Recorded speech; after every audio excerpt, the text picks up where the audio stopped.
you the ones I didn't get, you would be crying into your seat. Like, it's a job, right? So you get a job. Don't listen to him. You get a job. No. You go to work.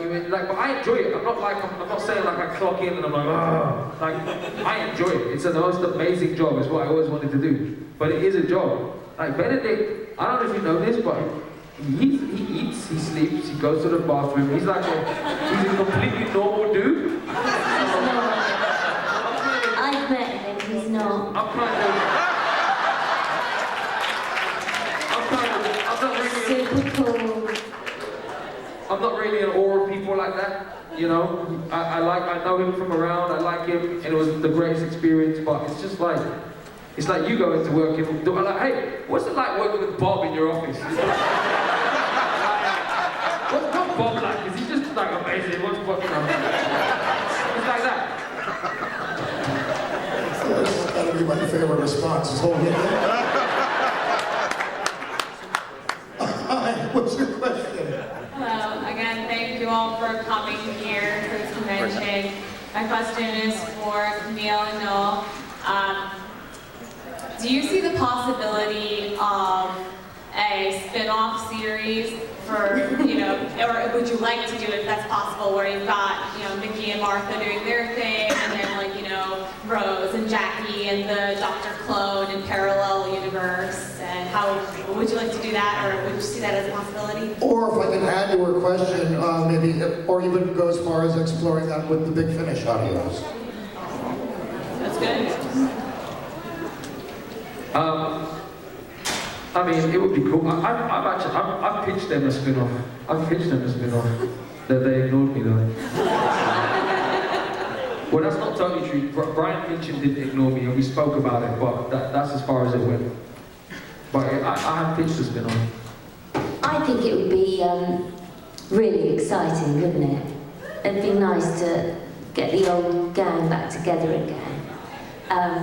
And with the old baddies as well, wouldn't that be great? And it's endless, isn't it? The possibilities are in fact endless. So it would be fun. But I'd be very surprised if that.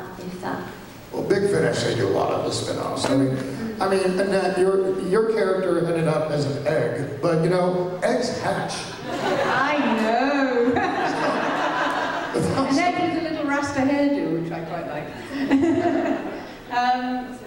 Hopefully she might hatch one day. Of course, it wouldn't be me, it'd be another Slitheen, wouldn't it? So, they were just using Margaret's body. I'm in a skip somewhere in the Isle of Dogs again.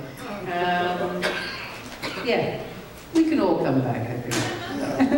I don't think they'd have Jackie back though, because I think no, seriously, no, she's annoying. She'd leave her where she is. Next question. When you were filming the episodes Aliens in London and World War III, what was it like dealing with the story that you got these slithy monsters and when they're human, and they just have to fart all the time? Annette? It took a lot of practice, I tell you. And a lot of laughing. The three of us in a small room together. I'm sure it was insufferable. Very brave director. They're also really scary, Slitheen, I think. They may have the baby face, but they're huge! And they're so tall. And they don't take any prisoners, So you do face death when you see them. They are a proper threat. There's no denying that. So I was scared of them, and they were actually eerie. Tall men inside the suits. I never wore a suit. And they would take the head off, and all you could see was a pair of desperate eyes and very slender. And we had to give them water and cigarettes and try and keep them going, because they couldn't use their hands either, because they had enormous claws on the ends of their hands, which was the only thing I ever used in the TARDIS when I grabbed Rose. And my hands could barely reach the triggers and things because they were made for 6-foot dancers. Well, Annette, I read that you were able to actually scare children just by reaching for the zipper. Oh yes, I scared little boys in supermarkets.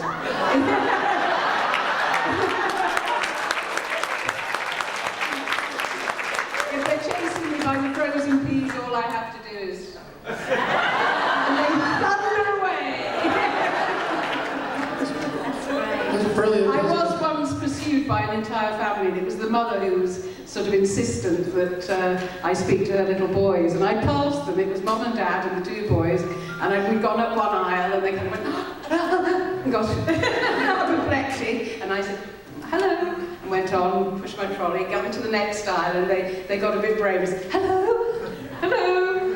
And then the mother pinioned me with her trolley and said, you will talk to my boys and give them a signature, won't you? And I heard myself saying, well, I've been nice to them already. And she brought them round, and actually that was what I did. I did the zip thing, and the boys were just terrified. That's great. Hi, we have time for a few more questions, 2 more questions possibly. Go ahead. My question is for all 3 of you. If you could meet your characters face to face, what do you think you'd say to them?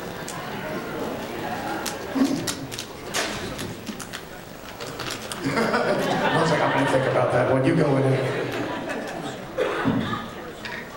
I don't know. I think I'd tell her to shape up. It's tricky, isn't it? Because you try and make someone complex, so you can't just home in on one aspect of their character. But I guess, yeah, I'd try and give her counselling. Talk her out of it. And, but she had a few fair points, I think. Work on the good and build her up again, make her a bit better. Camille? I think I'd have to crack open a bottle of something strong with Jackie, and you know, share a few drinks with her, and then I'd sort of say to her, you know, what were you thinking having a child at that age? You know, and she goes, she has, is it baby Tony? He's called Tony, is that what? Yeah, at her age.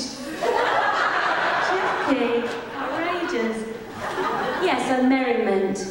It would be Christmas every day, I think. I would probably just tell him to not waste his time chasing Rose around the place. Free himself from that tyranny a lot earlier. Oh, well done, true. Hi, next question, sir. Okay, thank you for coming. I appreciate it. One question. I know you were surprised that Chris left. In retrospect, did you see, what specific signs may you have seen that you may have had some dissatisfactions along the way? I didn't see any signs. I didn't see any signs at all. I just went in and did my work, and I didn't see anything at all. I just saw a very happy set, everyone having fun, and we made a great show. Yeah, of course. Yeah, like I said, as Camille said, there were no rumors. It was like literally they were blindsided. Yeah, it was straight out of the blue. Which is surprising. Speaking from experience, on set, people talk. You know, normally you have a vibe that there's something going down, and it slips, it gets out no matter what. And Yeah. not the case. And we won't spill. We just won't. I can squeeze you in, sir. Go on ahead. These are two questions for Annette. The first is so when you get turned back into an egg, Chris says, oh, it's a whole new life for you. And if they were to put you back on the show, would you rather come back as a villainous character or not? I think she'd have to try to be good. Whether she could manage it would be another matter. Okay. I think it's always interesting to play the villain if you don't just play villainy, as I said earlier. You can give them another twist. Which Russell's writing always did. Russell is fantastic. He's a big man in every sense.